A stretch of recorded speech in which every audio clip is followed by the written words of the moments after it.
V Somanna ನಿವಾಸಕ್ಕೆ ಜಾತಿ ಗಣತಿ ಸಿಬ್ಬಂದಿ ಭೇಟಿ ನೀಡಿದ್ದಾರೆ. ಈ ವೇಳೆ ಸಿಬ್ಬಂದಿ ಕೇಳಿದ ಸಾಲು ಪ್ರಶ್ನೆಗಳಿಗೆ ಸೋಮಣ್ಣ ಗರಂ ಆಗಿದ್ದಾರೆ.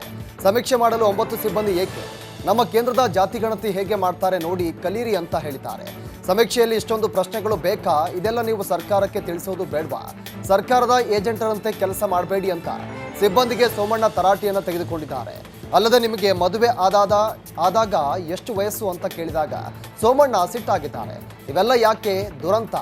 ನಮ್ಮ ಅಪ್ಪ ಅಮ್ಮನ ಕೇಳಬೇಕು ಅಂತೇಳಿ ಕೊನೆಗೆ 26 ವರ್ಷ ಹಾಕೊಳ್ಳಿ ಅಂತ ಬರೆದುಕೊಳ್ಳಿ ಅಂತ ಹೇಳಿಕೆಯನ್ನು ಕೊಟ್ಟಿದ್ದಾರೆ.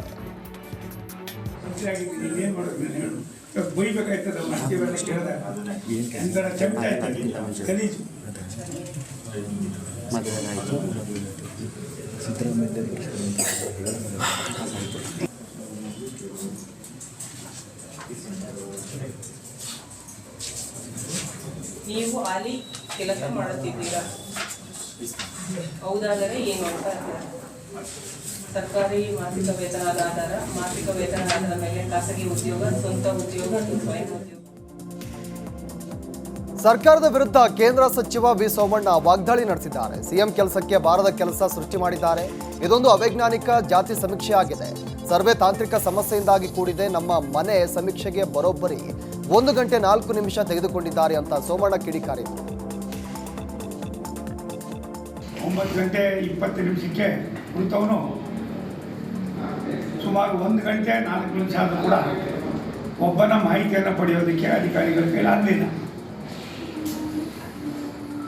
ಈ ಸಮೀಕ್ಷೆ ಅವೈಜ್ಞಾನಿಕವಾಗಿದೆ, ತಾಂತ್ರಿಕ ತೊಂದರೆಗಳಿಂದ ಕೂಡಿದೆ.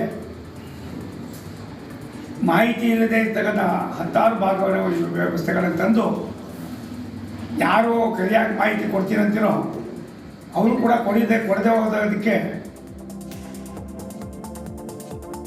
ಜಾತಿ ಜನಗಣತಿಗೆ ಕೇಂದ್ರ ಸಚಿವ ವಿ ಸೋಮಣ್ಣ ಆಕ್ಷೇಪ ವಿಚಾರಕ್ಕೆ ಸಂಬಂಧಪಟ್ಟಂತೆ ಡಿಸಿಎಂ ಡಿಕೆ ಶಿವಕುಮಾರ್ ರಿಯಾಕ್ಟ್ ಮಾಡಿದ್ದಾರೆ. ಜಾತಿ ಗಣತಿಗೆ ಯಾರಾದರೂ ಆಕ್ಷೇಪ ವ್ಯಕ್ತಪಡಿಸಲಿ, ಈ ಸಮೀಕ್ಷೆ ಆಗಲೇಬೇಕಿದೆ. ಕೋರ್ಟ್ ಕೂಡ ಹೇಳಿದೆ, ನಿಮಗೆ ಬೇಕಿರುವಂಥ ಉತ್ತರ ನೀವು ನೀಡಿ ಅಂತ ಡಿಕೆಶಿ ಕಿಡಿಕಾರಿದ್ದಾರೆ. ಸಿಎಂ ಸಿದ್ದರಾಮಯ್ಯ ಆತುರವಾಗಿ ಸಮೀಕ್ಷೆ ಮಾಡಿಸ್ತಾ ಇದ್ದಾರೆ ಅಂತ ಬಿಜೆಪಿಯ ರಾಜ್ಯಾಧ್ಯಕ್ಷ ವಿಜಯೇಂದ್ರ ಹೇಳಿದ್ದಾರೆ. ಈ ಬಗ್ಗೆ ಖುದ್ದಾಗಿ ಡಿಕೆ ಶಿವಕುಮಾರ್ ವಿರೋಧವನ್ನು ವ್ಯಕ್ತಪಡಿಸಿದ್ದಾರೆ. ಹೀಗಂತ ಬಿವೈ ವಿಜಯೇಂದ್ರ ತಿಳಿಸಿದ್ದಾರೆ.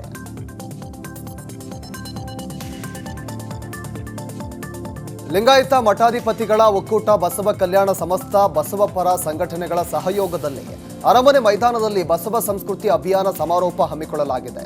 ಕಾರ್ಯಕ್ರಮದಲ್ಲಿ ವಿವಿಧ ಜಿಲ್ಲೆಗಳ ಲಿಂಗಾಯತ ಮಠಾಧೀಶರು, ಸ್ವಾಮೀಜಿಗಳು ಭಾಗಿಯಾಗಿದ್ದಾರೆ. ಅರಮನೆ ಮೈದಾನದಲ್ಲಿ ನಡೀತಾ ಇರುವಂತಹ ಬಸವ ಸಂಸ್ಕೃತಿ ಅಭಿಯಾನ ಸಮಾರೋಪ ಸಮಾರಂಭ ಕಾರ್ಯಕ್ರಮದಲ್ಲಿ ಸಿಎಂ ಸಿದ್ದರಾಮಯ್ಯ ಭಾಗಿಯಾಗಿ ಬಸವಣ್ಣ ಪ್ರತಿಮೆಗೆ ಪುಷ್ಪಾರ್ಚನೆ ಮಾಡಿದ್ದಾರೆ. ಸಿಎಂ ಸಿದ್ದರಾಮಯ್ಯಗೆ ಸಚಿವ Sharanprakash Patil, MB Patil, KH Muniyappa, Nazeer Ahmed, BR Patil ಸಾಥ್ ನೀಡಿದ್ದಾರೆ.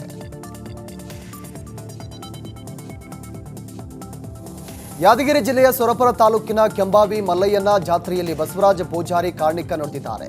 ಧರ್ಮ ಬೀದಿಗೆ ನಿಂತದ, ಕರ್ಮ ಅರಮನೆಗೆ ಏರಿದೆ. ಕರ್ಮ ಹೆಚ್ಚಾಗಿ ಮಳೆ ಬೆಳೆ ಮೇಲೆ ಹೋಯ್ತಲೆ, ಮುಂದೆ ರಾಜಕೀಯ ಬಿಕ್ಕಟ್ಟು ಇದೆ ಅಂತ ಕಾರ್ಣಿಕ ನುಡಿದಿದ್ದಾರೆ.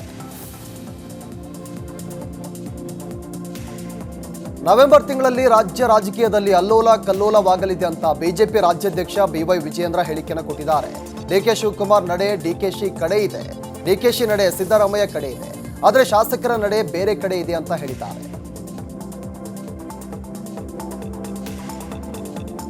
ಕೋಲಾರದ ಕೆಜಿಎಫ್ ಎಂಜಿ ಮಾರುಕಟ್ಟೆಯಲ್ಲಿ ಬಾಡಿಗೆ ಕಟ್ಟಿಲ್ಲ ಅನ್ನೋ ಕಾರಣಕ್ಕೆ ಜಾನುವಾರುಗಳ ಮೇವು ಮಾರಾಟ ಅಂಗಡಿಗಳನ್ನು ನಗರಸಭೆ ತೆರವುಗೊಳಿಸ್ತಾ ಇದೆ.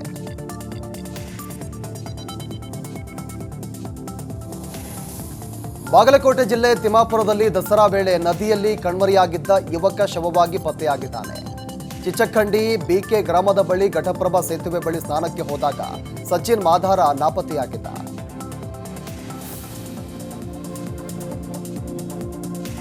ಮೈಸೂರು ದಸರಾ ಯಶಸ್ವಿಯಾಗಿ ಮುಕ್ತಾಯವಾಗಿದೆ. ಅಂಬಾರಿ ಹೊತ್ತು ನಡೆದಂತ ಕ್ಯಾಪ್ಟನ್ ಅಭಿಮನ್ಯು ಅಂಡ್ ಟೀಮ್ ಈಗ ಮತ್ತೆ ತಮ್ಮ ಶಿಬಿರಕ್ಕೆ ತೆರಳುತ್ತಾ ಇವೆ. ಆನೆಗಳಿಗೂ ಸಾಂಪ್ರದಾಯಿಕ ಪೂಜೆ ಸಲ್ಲಿಸಿ ಭಾವನಾತ್ಮಕ ಬೀಳ್ಕೊಡುಗೆ ನೀಡಲಾಯಿತು. ಇತ್ತ ಒಲ್ಲದ ಮನಸ್ಸಿನಿಂದ ಆನೆಗಳು ಲಾರಿ ಏರಿತು.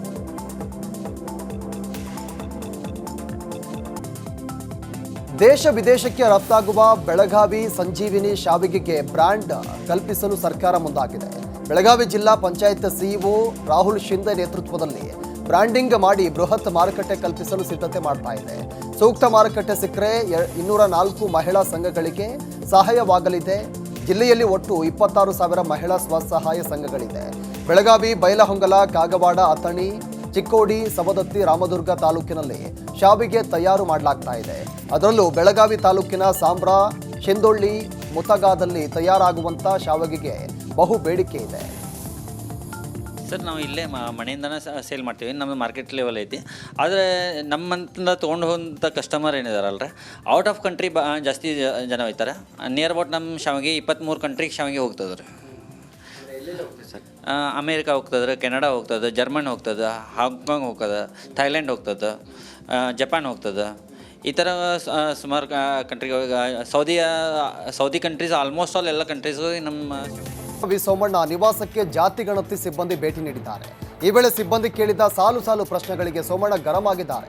ಸಮೀಕ್ಷೆ ಮಾಡಲು 9 ಸಿಬ್ಬಂದಿ ಏಕೆ? ನಮ್ಮ ಕೇಂದ್ರದ ಜಾತಿ ಗಣತಿ ಹೇಗೆ ಮಾಡ್ತಾರೆ ನೋಡಿ ಕಲೀರಿ ಅಂತ ಹೇಳಿದ್ದಾರೆ. ಸಮೀಕ್ಷೆಯಲ್ಲಿ ಇಷ್ಟೊಂದು ಪ್ರಶ್ನೆಗಳು ಬೇಕಾ? ಇದೆಲ್ಲ ನೀವು ಸರ್ಕಾರಕ್ಕೆ ತಿಳಿಸೋದು ಬೇಡವಾ? ಸರ್ಕಾರದ ಏಜೆಂಟರಂತೆ ಕೆಲಸ ಮಾಡಬೇಡಿ ಅಂತ ಸಿಬ್ಬಂದಿಗೆ ಸೋಮಣ್ಣ ತರಾಟೆಯನ್ನು ತೆಗೆದುಕೊಂಡಿದ್ದಾರೆ. ಅಲ್ಲದೆ ನಿಮಗೆ ಮದುವೆ ಆದಾಗ ಎಷ್ಟು ವಯಸ್ಸು ಅಂತ ಕೇಳಿದಾಗ ಸೋಮಣ್ಣ ಸಿಟ್ಟಾಗಿದ್ದಾರೆ. ಇವೆಲ್ಲ ಯಾಕೆ ದುರಂತ? ನಮ್ಮ ಅಪ್ಪ ಅಮ್ಮನ ಕೇಳಬೇಕು ಅಂತೇಳಿ ಕೊನೆಗೆ 26 ವರ್ಷ ಹಾಕೊಳ್ಳಿ ಅಂತ ಬರೆದುಕೊಳ್ಳಿ ಅಂತ ಹೇಳಿಕೆಯನ್ನು ಕೊಟ್ಟಿದ್ದಾರೆ.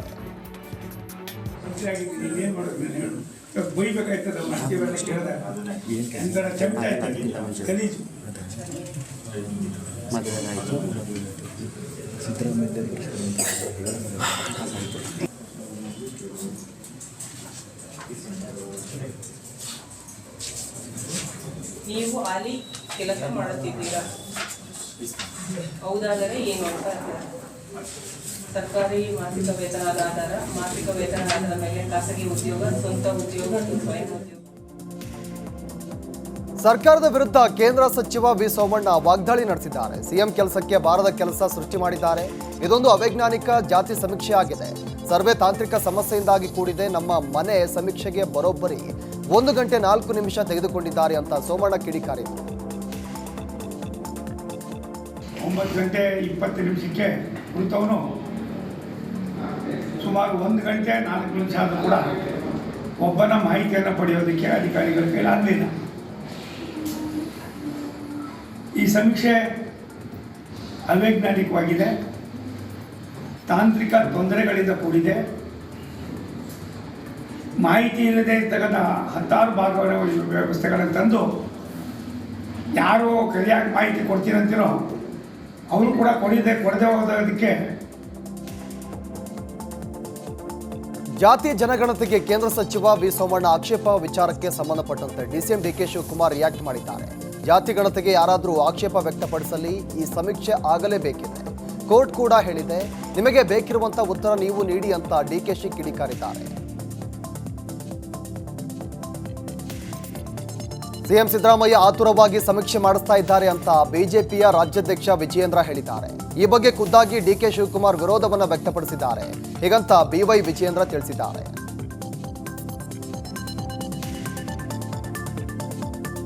ಲಿಂಗಾಯತ ಮಠಾಧಿಪತಿಗಳ ಒಕ್ಕೂಟ, ಬಸವ ಕಲ್ಯಾಣ ಸಮಸ್ತ, ಬಸವ ಪರ ಸಂಘಟನೆಗಳ ಸಹಯೋಗದಲ್ಲಿ ಅರಮನೆ ಮೈದಾನದಲ್ಲಿ ಬಸವ ಸಂಸ್ಕೃತಿ ಅಭಿಯಾನ ಸಮಾರೋಪ ಹಮ್ಮಿಕೊಳ್ಳಲಾಗಿದೆ.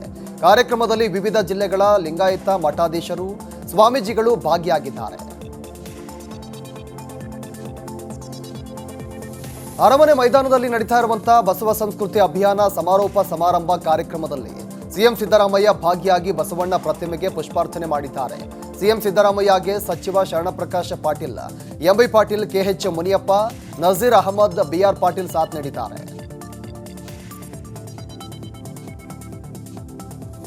ಯಾದಗಿರಿ ಜಿಲ್ಲೆಯ ಸೊರಪುರ ತಾಲೂಕಿನ ಕೆಂಬಾವಿ ಮಲ್ಲಯ್ಯನ ಜಾತ್ರೆಯಲ್ಲಿ ಬಸವರಾಜ ಪೂಜಾರಿ ಕಾರ್ಣಿಕ ನುಡಿದಿದ್ದಾರೆ. ಧರ್ಮ ಬೀದಿಗೆ ನಿಂತದ, ಕರ್ಮ ಅರಮನೆಗೆ ಏರಿದೆ. ಕರ್ಮ ಹೆಚ್ಚಾಗಿ ಮಳೆ ಬೆಳೆ ಮೇಲೆ ಹೋಯ್ತಲೆ, ಮುಂದೆ ರಾಜಕೀಯ ಬಿಕ್ಕಟ್ಟು ಇದೆ ಅಂತ ಕಾರ್ಣಿಕ ನುಡಿದಿದ್ದಾರೆ. ನವೆಂಬರ್ ತಿಂಗಳಲ್ಲಿ ರಾಜ್ಯ ರಾಜಕೀಯದಲ್ಲಿ ಅಲ್ಲೋಲ ಕಲ್ಲೋಲವಾಗಲಿದೆ ಅಂತ ಬಿಜೆಪಿ ರಾಜ್ಯಾಧ್ಯಕ್ಷ ಬಿವೈ ವಿಜಯೇಂದ್ರ ಹೇಳಿಕೆಯನ್ನು ಕೊಟ್ಟಿದ್ದಾರೆ. ಡಿಕೆ ಶಿವಕುಮಾರ್ ನಡೆ ಡಿಕೆಶಿ ಕಡೆ ಇದೆ, ಡಿಕೆಶಿ ನಡೆ ಸಿದ್ದರಾಮಯ್ಯ ಕಡೆ ಇದೆ, ಆದರೆ ಶಾಸಕರ ನಡೆ ಬೇರೆ ಕಡೆ ಇದೆ ಅಂತ ಹೇಳಿದ್ದಾರೆ.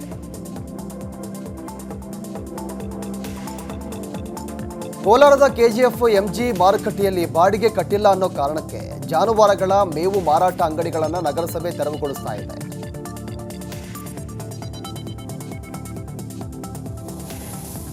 ಬಾಗಲಕೋಟೆ ಜಿಲ್ಲೆ ತಿಮ್ಮಾಪುರದಲ್ಲಿ ದಸರಾ ವೇಳೆ ನದಿಯಲ್ಲಿ ಕಣ್ಮರೆಯಾಗಿದ್ದ ಯುವಕ ಶವವಾಗಿ ಪತ್ತೆಯಾಗಿದ್ದಾನೆ.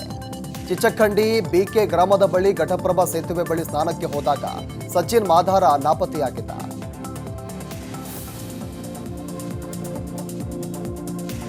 ಮೈಸೂರು ದಸರಾ ಯಶಸ್ವಿಯಾಗಿ ಮುಕ್ತಾಯವಾಗಿದೆ. ಅಂಬಾರಿ ಹೊತ್ತು ನಡೆದಂತ ಕ್ಯಾಪ್ಟನ್ ಅಭಿಮನ್ಯು ಅಂಡ್ ಟೀಮ್ ಈಗ ಮತ್ತೆ ತಮ್ಮ ಶಿಬಿರಕ್ಕೆ ತೆರಳುತ್ತಾ ಇವೆ. ಆನೆಗಳಿಗೂ ಸಾಂಪ್ರದಾಯಿಕ ಪೂಜೆ ಸಲ್ಲಿಸಿ ಭಾವನಾತ್ಮಕ ಬೀಳ್ಕೊಡುಗೆ ನೀಡಲಾಯಿತು. ಇತ್ತ ಒಲ್ಲದ ಮನಸ್ಸಿನಿಂದ ಆನೆಗಳು ಲಾರಿ ಏರಿತು.